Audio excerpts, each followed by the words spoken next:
Welcome to the Emotional Endurance Movement. This week's episode is dedicated to your weird Valentine. You're a catch. You're officially my favorite human. I'm totally hooked on you. We were meant to be, no doubt about it. You make my heart go glub glub.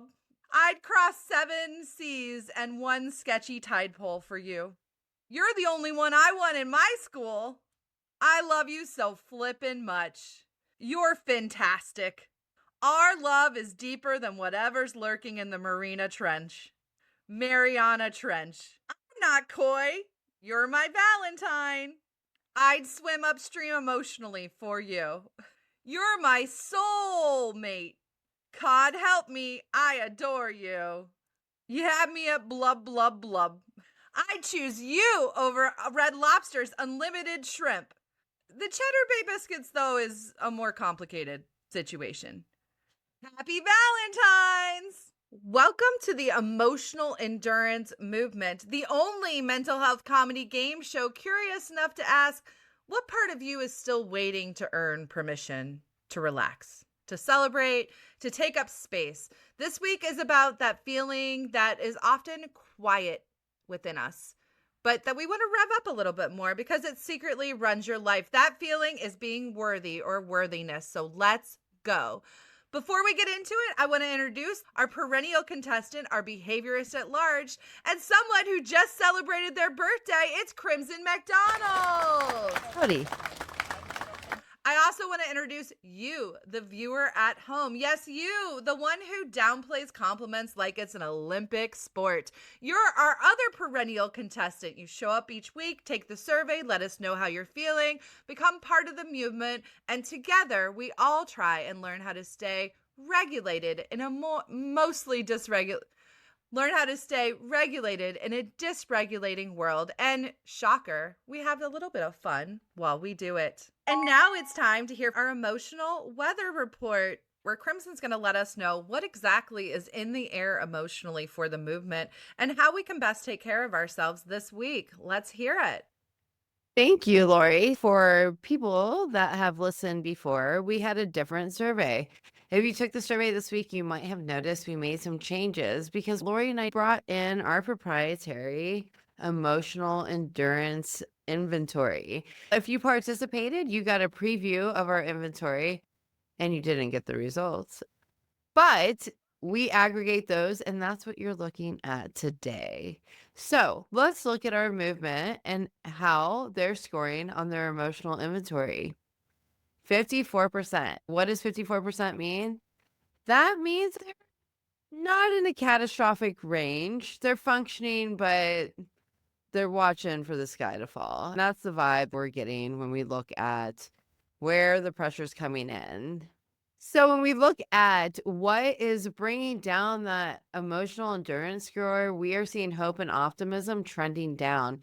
Now, without hope and optimism, it is extremely hard to stay endurant. And these are times where it's really hard to stay hopeful and optimistic. But luckily, looking at our movement, you guys do feel like you have the resilience and the self-efficacy to get through what's coming. So really what we need to think about and what we're seeing here is that there's a lot of dread. We are scared of what's to come or scared of the uncertainty. And while we believe in our abilities to get through it, I get the impression we just don't want to have to. We are showing up dysregulated at work. And then when it comes to our finances and health, we are just over it. We are with sick kids, sick family members, the cost of groceries, and the constant demands of our work life.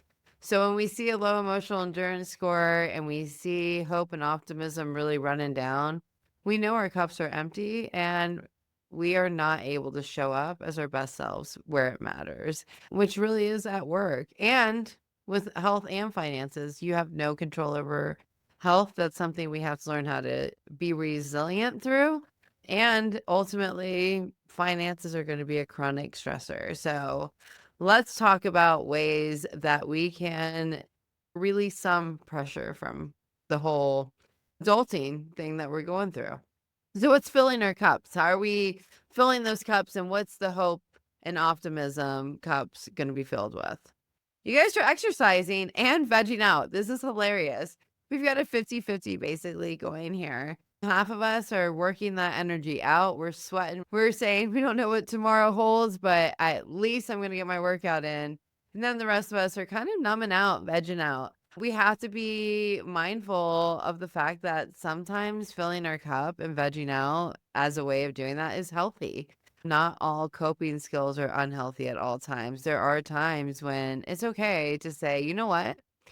I'm not going to do the dishes. I am going to go watch an episode of TV and completely veg out or scroll on TikTok for 20 minutes. The point is that you're aware you are doing those things to refill your cup and not to escape or avoid the realities that you need to face.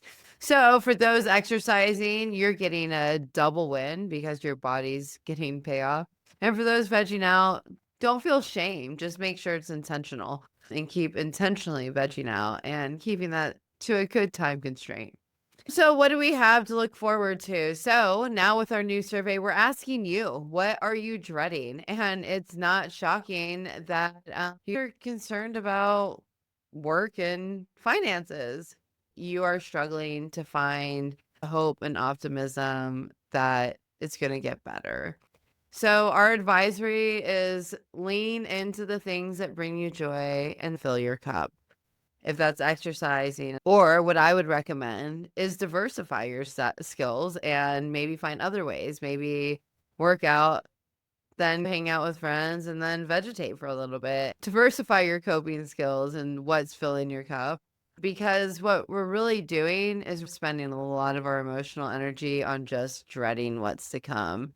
When we're low in hope and optimism, dread kind of comes with that. So look for the systems that mitigate the challenges with work, that mitigate the challenges with your finances. Attacking anxiety about those things is sometimes having a plan, but mostly just don't dread it. Don't ruminate on it and be intentional in your coping. And hopefully next week will be better. Right. It's now time for our insight of the week. Our insight comes to us from Steve Maraboli. When I accept myself, I am freed from the burden of needing you to accept me.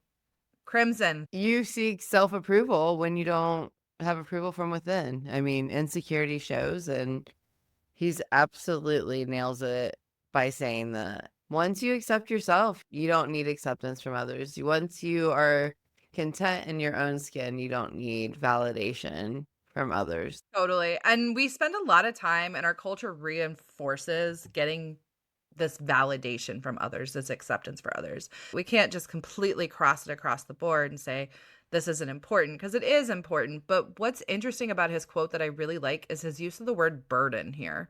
Because when Yes. I read, I was like, oh crap, that is a burden. That actually really sucks. I see it being something that holds a lot of people back, the need for external validation to feel accepted. And you see this starting at a young age. We have a systematic thing called school and public institutions, college, all of them, that do make you feel that you need to be accepted and part of the herd. It goes back to our most inherent desire as humans, which is to be part of your tribe and to fit into the tribe. That's all based on survival. These are still our behaviors coming back from our Neanderthal selves that feels like we have to be accepted because through acceptance we're protected. But in our modern world, you need to be freed from the burden of being accepted to feel safe. And it's interesting It's how the from the world burden of switched. like seeking that acceptance to feel safe, right? Right. It's just not a very effective way to get your needs met, to outsource them. No, the only appropriate time is when you're a child. This is part of a parent's responsibility, showing unconditional acceptance of their child so they know they're free to accept themselves. But outside of that relationship, this is really on us as individuals to accept ourselves, to love ourselves, and to not rely on others. And to rely on others for acceptance can create some destructive relationships and behavioral patterns. Absolutely. So thanks, Steve. Now we're going to move into our show and tell for the week, which is, of course, our worthiness edition. So, weird, strange, niche, secret things that we have done to help us cope and to help us bring a little bit more worthiness to our lives and to really anchor ourselves in our own self-worth. And mine, I'm going to start with mine because mine's kind of surprising, and I don't think it's probably true for most people. Not sure how I got so lucky to be able to tell you what I'm about ready to tell you next. So this picture right here is me when I was like 8 months pregnant with my second one. You can see my first one, who's not even a year old, in the picture too, and my husband. I am like very pregnant here. I would like to say that that's why I was wearing flamingo Crocs, but the truth is I've continued to wear them long beyond the pregnancy. I have just fully committed to my weird, strange flamingo Crocs. But anyway, that's a story for another time. I had the experience of I actually felt so much better, so much mentally, like I felt mental health wise during my pregnancies were some of my best times, which I know is wild to a lot of people. I consider myself incredibly lucky. I also think it's the reason I survived back-to-back pregnancies in a pandemic is that uh things were not things were good in my body.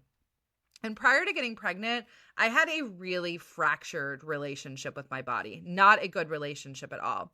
But something about being pregnant, I think this is what helped my mental health and what helped me grow my worthiness through this, is that when you're pregnant, you really have to go like, okay, like there are so many things happening within me and outside of me that are outside my control. And I really have to focus on what's in my control. And during that period of time, kind of having to take that control off of my body because my body knew what it was doing. It was baking up babies, right? I really became in awe of my body. And it took me from a very combative relationship where I demoted myself and my worth because of my relationship, my body, to a much more anchored space of being like, wow, my body did that. That was incredible, and really appreciating my body in a way that had never happened to me before in my life. I am so much more confident on the other side of having my two kids, not necessarily as a parent, because I think we're all learning, us parents, that coping with parenthood is an ongoing up and down cycle. But overall, like I feel so much more worthiness, particularly around my body and my identity and how I physically show up as I went through that experience. And I know that's like antithetical to a lot of people. Like it's hard to imagine. And I really have to get on here and say that, like, please, I know how privileged I was to have this experience, especially 2 times. And it wasn't that there wasn't hardship and challenge in my pregnancies. There were. It's just I found myself actually a lot better able to cope. And I had very rigid understanding of like what was in my control, what wasn't in my control, and understanding that part of getting through this process of pregnancy and delivering and probably even parenthood now that I'm here is surrendering to the fact that you're into Pandora's box. You do not know what's going to come.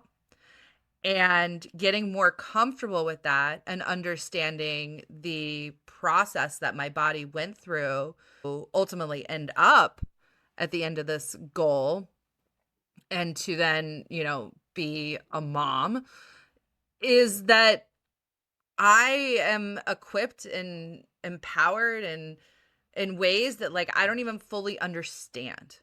And that has really improved my relationship with myself because it's no longer about this like will to control. It's about this ability to surrender. And that's where I found my worth. It's amazing. Having body self-worth is so important, especially in the age of Ozempic and weight loss drugs. And I mean, I could barely watch Wicked due to the amount of bones protruding from skin. And that's really hard to watch and stay confident and believe in yourself. So good job, Lori. Proud of you, girl. Thanks. Thanks. Do you have one to share? Yeah, sure. Okay. All right, Lori. My self-worth story. And this one, you know so well because it's such a defining characteristic of me. I did not get into law school, and not just law school, like a law school. Like, I was denied every law school in the country that I applied to except the top 20, which I obviously did not apply to because I knew I couldn't get into those. Um, I, at 11 years old, knew that I was going to be a lawyer. I was going to defend the Constitution. I was going to go work corporate law for 10 years, put my time in, make a bunch of money, move to DC, and go be an activist for the Constitution. And I mean, it was mapped out, all planned. I was smart enough. I worked hard enough. I believed if I did everything right, it just happened because that's just the narrative, right? Like, you get the good grades, you get the good test scores, you get what you want. So I did everything. And everyone around me got into law school with the same GPAs, the same LSAT scores. And the thing that I had that no one else had in my graduating class is I had worked at a law firm for 4 years. So not only was I committed to the profession, but I actually, unlike most of those people who I will note, most of them do not practice law at this point in time. I knew why I wanted to be in law, what the day-to-day life was. And I would like to say, and I'm confident in saying this now, that I was probably more qualified than most students that applied, but I didn't make it. I went into some of my darkest days. I felt unworthy to be on this planet. Everything I had worked for, my entire identity, my entire self-worth was gone within, I can't say a minute because it took a couple of months to get like declined from every law school. And to make things better, then I spent a whole year trying to get into law school exclusively to only fail for a second time. So, it took me to a really dark place. I ended up working at Ipsos. I ended up going to grad school for political science, doing market research at Ipsos using my research experience, and I hated it. And I feel like, honestly, my career kind of turned into wherever I landed is what I did. But where I found the worth is I had a kid and I had time to take a step back and think about my life. And I realized that the reason I wanted the law degree was I wanted to be an advocate. I wanted to sit at the tables where decisions were being made that made people's lives better. I wanted to commit time to my community. I wanted to serve my community. I wanted so many things that I felt the law degree gave me the worth to do. I saw the law degree as um, that was my ticket to be at the table, to be in the room, to be a leader, to be a community organizer, to be a mentor, and to be all these things that I had pictured me doing with my life. And it really took, and oddly, very much like you after having kids, right?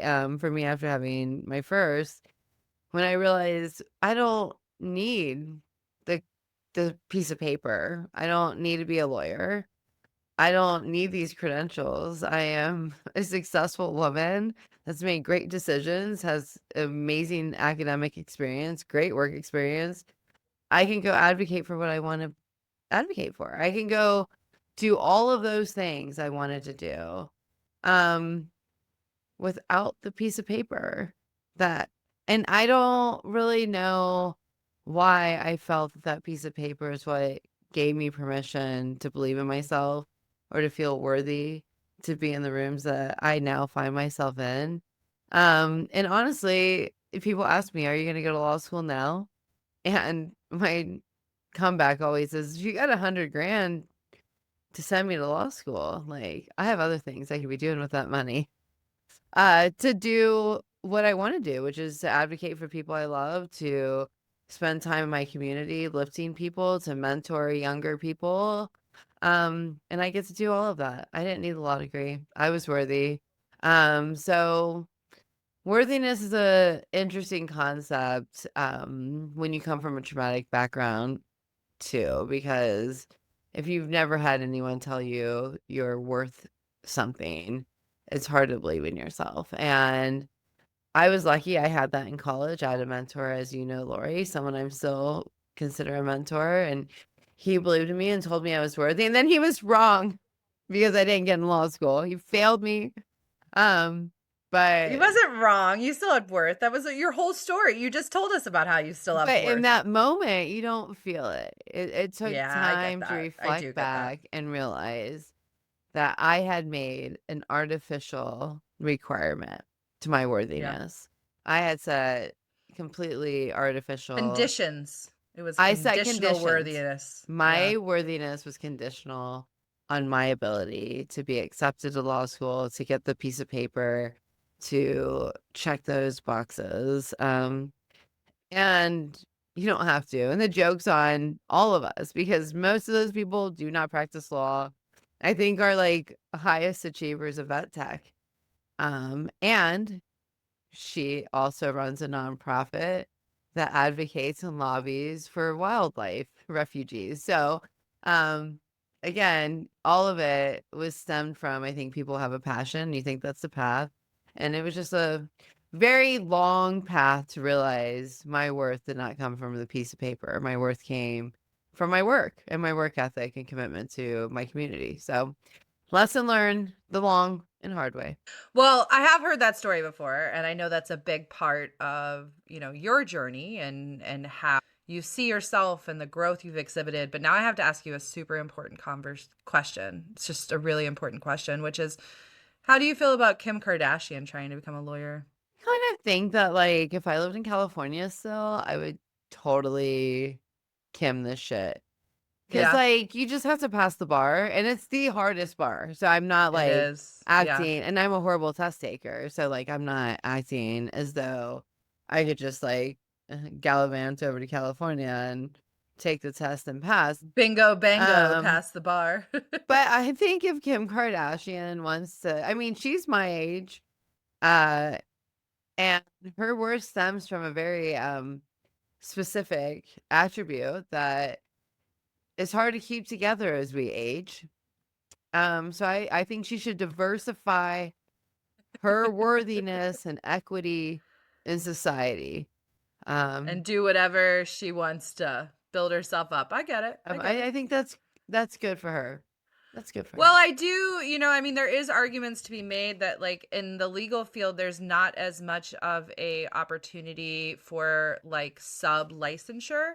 So Mhm. like in my field, in healthcare, we of course have doctors, which are the top of the pack, and then advanced practice nurses, uh, RN, registered nurses, and then people like me that have like ancillary licenses. So I'm like a professional counselor. We've got PTs, OTs, I mean, everything you want, right? And the whole idea is that we're better able to serve people because different licensure levels allow different practitioners to come in and specialize. And one critique I have heard that does make the Kim Kardashian, not necessarily, I don't really care if she does it or not, but I'm interested in the fact that California has a vehicle to allow people to get the JD independently. But, well, I guess they wouldn't get a JD. They would just pass the bar. I'm saying that wrong. They would not earn the JD. They would just pass the And bar they and could be, never practice outside of and they can California. never practice. Like Right. there's limitations. But one of the things I've heard about the legal industry that just with my limited exposure to it does strike true is this idea that there's no like lesser licensure levels or practitioner levels. And that can prevent people who need to get access to legal services from being able to do so. So I do think systems like that are interesting to me. And I do wonder if we'll see more states take up systems like that if there is a push for more people to have access to legal services, which I don't know. There's been a push for more people to have access to healthcare services, and so that's what's happened with my field. But it's just an observation from the Kim K situation and law school in general is that it seems like there's a missing step there. There's a missing level of licensure or practitioner that the system really could utilize. Absolutely. I think at the end of the day, the legal field is one that has not evolved significantly. I joke with AI now. I should totally go to law school because I can knock that shit out so fast. They wouldn't even know because, they're so behind in technology in the legal field that like I could run them circles, So it's funny you say that because Kim Kardashian actually blamed the fact that she didn't pass this time on ChatGPT because she said ChatGPT gave her the incorrect answers. I mean, absolutely. That's what I mean. Like, because I feel like I would know how to leverage it. And, I feel like I would be ahead of the game of how to have the tools to like excel. Well, Um, I'm glad that you don't want to go to law school because I think you just put yourself on blast that you would be a fraudulent student.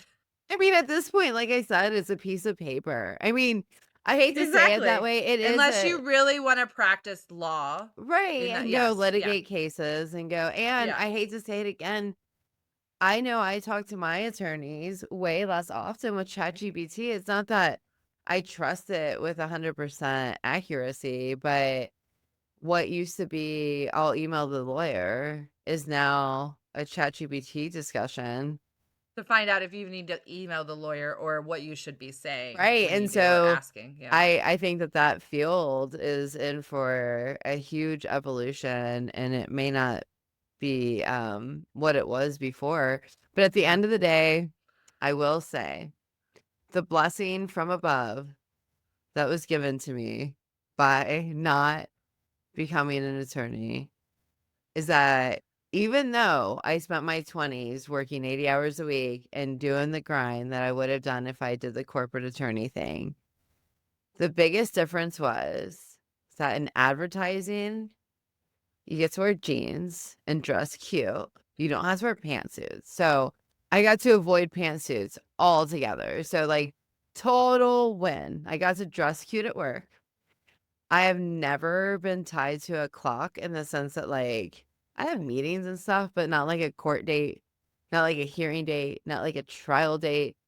Like, I've had such a flexible life in my career, and it is such a privilege. Like, I think about my friends that are like hospital administrators or attorneys, like almost every field, licensed therapists. Like, you have appointments, you have to be somewhere, you have like, I have had like the weirdest career journey that has kept me out of a cubicle and kept me um active and experiencing cool different things. So as much as I think I could have done a really lot of good things in this world if I would have had that piece of paper and gotten into those rooms earlier and felt worthy earlier, my life would have been so different. But I also am past the 40 point, and I can say I've had a pretty flexible life. Yeah. Been I've gotten to explore a lot of fun stuff. I've gotten to dabble in a lot of different fields, and to your point with your field, you get so much diversity in who comes in as an occupational therapist, who comes in on childhood development, who comes in from very clinical experiences. Like, you have some diversity in law. There, I mean, it's you're pushing papers. I mean, it's not a diverse field. And so I feel lucky that I've gotten to work with a lot of diverse people. Absolutely. Well, I am going to give you 444 points in honor of our local injury attorney, Blake Maislin, at 444 4444. I appreciate you bringing the legal stuff. We kind of been talking about it, like that was going to come up at some point in time. So I appreciate you sharing, and I also appreciate that you're not a lawyer. You would definitely wouldn't be like slumming it here with me doing this if you were a practicing lawyer. So it all worked out in the end. Like I said, everyone that went to law school, none of them are practicing. So I probably would have ended up right here anyway, but with a lot more student loan debt. Now with more student loan debt. Yeah. And Lori, I am going to give you 122 pounds because you will always be 122 pounds at heart. Where did 102 come from? I don't know. It just seems like an ideal number for anyone. Oh, I mean, if you weighed I 122 like pounds, having you'd a be little really bit more skinny. meat on the Yeah, bones. you'd be really kind of gross at I 122 was at like, no, your I height. don't think so. Yeah, Yeah. I don't think so. I don't think so. But anyway, you know what? I don't actually care. I feel good. And that is the metric. So thank you. Now we're going to move on to a word from our feeling of the week. Our feeling of the week this week is worthy, or the experience of having worthiness. Worthy happens when your nervous system stops looking for a reason to deny yourself. When you're not hustling for permission, when you let yourself take up space without performing. Worthy sounds like I don't have to prove myself to anyone. I can make mistakes and still belong. It's nice to be a little different. I feel grounded and authentic. And ultimately, worthiness is deeply regulating because when we feel worthy, we feel safe within ourselves. Feeling worthy is not arrogance, it's nervous system safety. And it's a feeling that a lot of us put conditions on. Worthiness is an important emotion. It grounds you, it helps you know that you are enough and that you exist in a state of unconditional positive regard. You exist in a state of value. And there's nothing that anyone can do to take away that value. I'm going to read what Bad Bunny said to all of us in Spanish at the end of his Super Bowl show. I'm here at the 60th Super Bowl because I never stopped believing in me. And you should believe in yourself too. You are more valuable than you think. Believe me. And I love that was the end of his show because I do think his story and the narrative and everything that they brought to the show, which was so cool. And there's so much to unpack there, right? But I think the ultimate narrative of it, at least what I took away, is the worthiness of every single one of us. And at the end of the show, he also held up a football that said, "Together we are America." Is what the football. That brings us to our first mini game, which is We Are Not Worthy. This is an absurd game that we put together because oftentimes with worthiness, we struggle to see our own worth and value.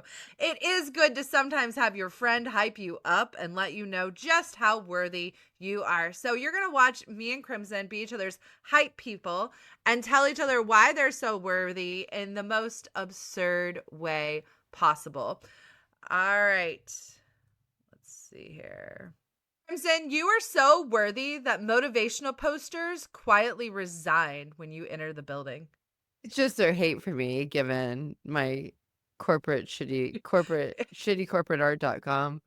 Okay, Laurie. It's true. You are so worthy. Your nervous system apologizes before it even dysregulates. It's like, sorry to do this to you, but we're doing it. Yeah, it's gone. Crimson, if your worthiness were currency, economists would stop publishing reports and just gesture vaguely in your direction. You are so worthy that burnout files a grievance before it even approaches you. All right. Crimson, you're so worthy that mirrors actually say, honestly, thank you for letting me participate when they see you. You're so worthy. You send a "I'm just checking in" text, but actually mean it. It's true. It's true about me. It's totally true. All right, let's see. I got a few yours. Crimson, your worthiness has its own walk-on music and a lighting designer who whispers, "This is the moment." Oh my God, that would be so fun if someone followed me around like that. I wish I really was that worthy. It's now, Crimson. Go for it. Mail the package. Buy the stamps. Get your groceries. Laurie, you're so worthy. You sent your business partner a piece of toast to toast to her birthday. It's true. It's true. I did do that. It was cute, right? It goes well with your positive pickle, right? I have a pause and a pickle, and now I have a piece of toast. But do you know the joke of like what toast symbolizes for me and Taylor? Like, do you know the toast joke No. between Taylor and I? Because No, Taylor tell me saw it and more. he was like, okay, so when we started dating in like, I don't know, forever ago, but like I would say in like 2006, 2007, we started getting serious. We were watching Bill Maher, who, I mean, I don't care your opinions. I think he's a total sleazeball, but I still watch him. But he was talking about how he would never get married because, you can love toast, but like, why would you wake up every morning and have the same piece of toast when you could like have pumpernickel, you can have sourdough, you can have wheat, you can have seedy, you can have oat, I mean, the world of toast is so diverse that he's like, why would I wake up and have the same piece of toast? So Taylor and I joked about that still to this day that like we're each other's piece of toast. Like we opted into Did my toast overstep a boundary? No, it's hilarious. It totally fits within the world. It was just funny because it's like Taylor and I joke about being each other's piece of toast because of the stupid stand-up thing we saw literally 20 years ago. And yeah, so it was cute to get a piece of toast in the mail. Aw, well, I'm glad you liked it. No, I didn't know that story. That's cute. That's really cute. Yeah. Yeah, I felt like I think we're making you a whole like positivity sandwich. Like we've Yeah. got the toast, we got the pickle. I don't know what else is coming next, but Oh, like yeah. I have idea. I went to Polished in Hamilton today, well, it's Polished / Scripted. It's a mother-daughter store. They've got a nail salon in the back, and then like the cutest little like stationary gift store in the front. And I actually saw some things that might be going with your collection for Christmas. Yay. So yeah, you're building the positivity sandwich. I love it. I love it. Let's keep doing it. All right, Crimson. Well, I gotta tell you, I'm giving you 1,002 points on that one because you brought some really good ones. They had me laughing out loud. We struggled to come up with a good game for Worthy, but we knew we had to include Wayne's World. I mean, and this ridiculous AI graphic that I made, and everyone has to be exposed to now. But Laurie, I am going to give you 1,000 points for actually coming up with a game that we could settle on. Yay! Letting me use my ridiculous Wayne's World graphic. All right. Okay. Now for a word from our coping skill of the week: radical acceptance.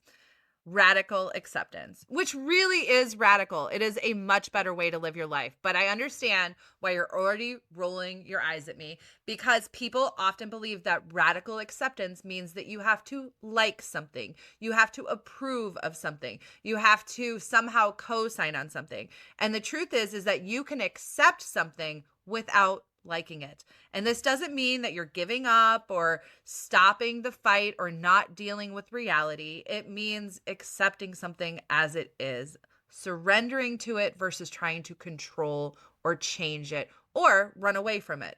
It means stopping yourself from actually fighting what is and learning how to deal with what is. It's saying, this is what's happening, this is what I feel, this is where I'm actually am, or this is not where I should be.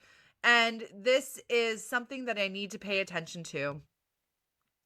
When you start arguing with yourself, you're really arguing with yourself with your nervous system. You're really arguing with your nervous system. You're saying that I am not going to deal with this lemon that life has given me. And the thing is that lemon, you're just kicking it down the road by either trying to control it or to avoid it. Or you can learn how to actually pick the lemon up, squeeze it, and make some lemonade out of it. And that's what really acceptance is. It's just acknowledging that the thing is there so that you can take the next step of transforming that thing into something else. Acceptance is not surrender, it's traction. It actually helps to ground you in what is so that you can better show up and take care of yourself while you're dealing with whatever the reality around you consists of. Radical acceptance is truly radical. It will change your life. And you'll be surprised when you really start to think about it, how many things in your life you're trying to control or change versus accepting them. And acceptance will give you way more peace than controlling or avoiding or influencing anything else will. Although, to be fair, there are times when trying to control the situation, avoid the situation, and accept are all the correct answer. You have to do the hard work of reading between the lines to figure out which tool to use when. But I promise you, radical acceptance, especially radically accepting yourself as human and radically accepting the humans around you, will bring you so much peace and ease, just simply by taking the time to let go of the control and allow what is to be. And that's all from this week's skill of the week. Now we're going to play a new game called Control, Avoid, and Accept. I'm going to name situations, and both Crimson and I are going to respond about what our initial reaction is. Now remember, sometimes trying to control a situation is the right choice to make for you. Sometimes trying to avoid is the right situation. Oftentimes, acceptance is really where you're going to end up in the long term. So control and avoid may be the appropriate tool to use in the short term, or we might just skip to where we're inevitably going, which is acceptance. So let's get into it.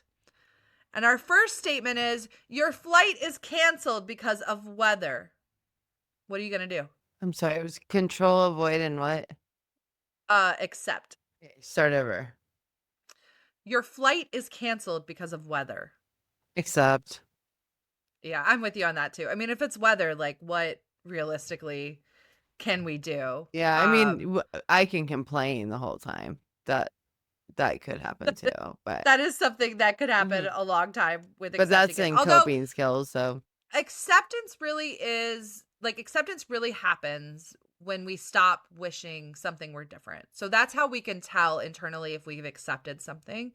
I think for those of us that have had intense traumas that we've dealt with over multiple years or even decades, in my case, you do get to a point where you're like, okay, I understand that it's not that I would want that to happen to me again or want that to happen to anyone else again, but I understand, I accept the role that this trauma has taken in my life.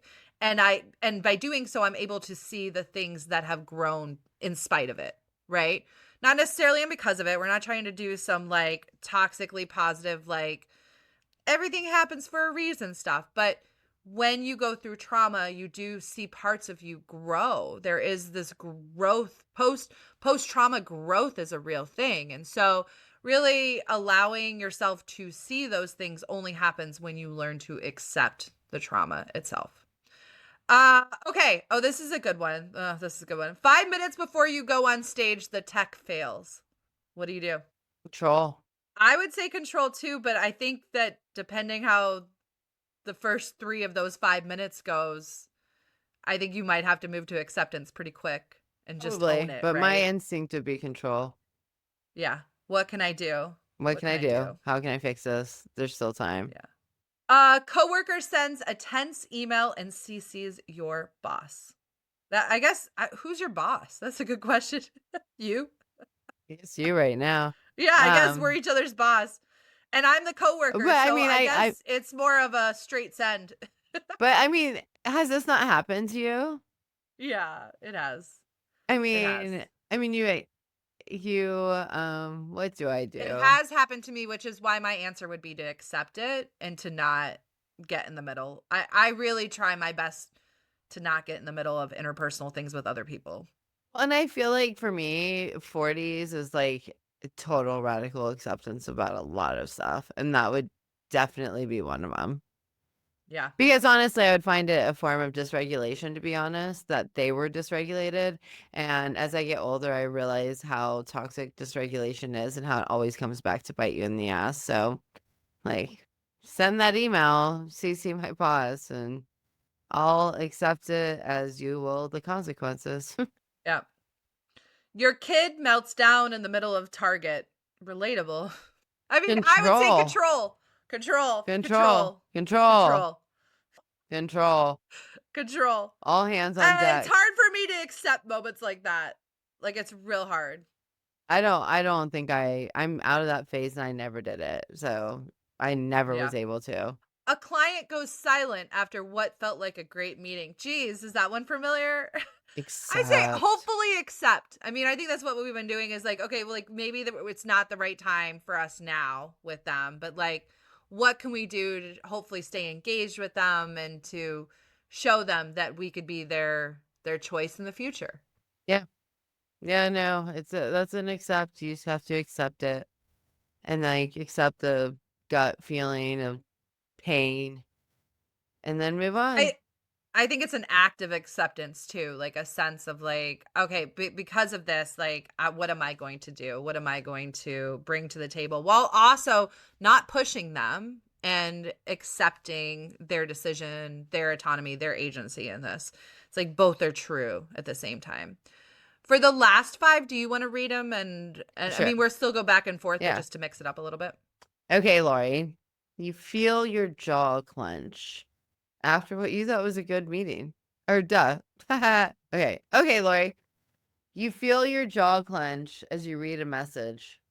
So I can already tell you that I'm going to be trying to control that situation because that is one of my signs that I am trying to control. That is a sign of dysregulation for me. That is a sign of like trying to get in front of it. And again, not always the wrong tool, But if that's happening to me, I can go ahead and say I'm definitely trying to control the situation.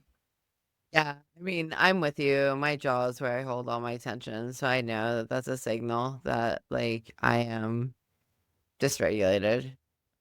So I know I immediately try to control and I want to be reactive. Yeah. Okay, Lori. Leadership changes priorities after you've already started the project.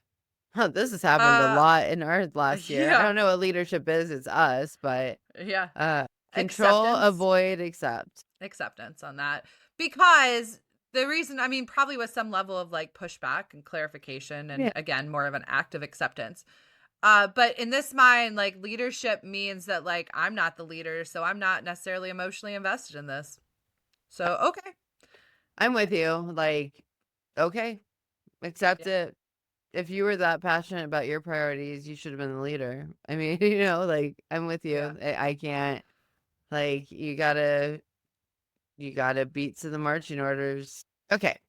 You get critical feedback that you were not expecting. So I'm going to say accept on this. But it's not easy.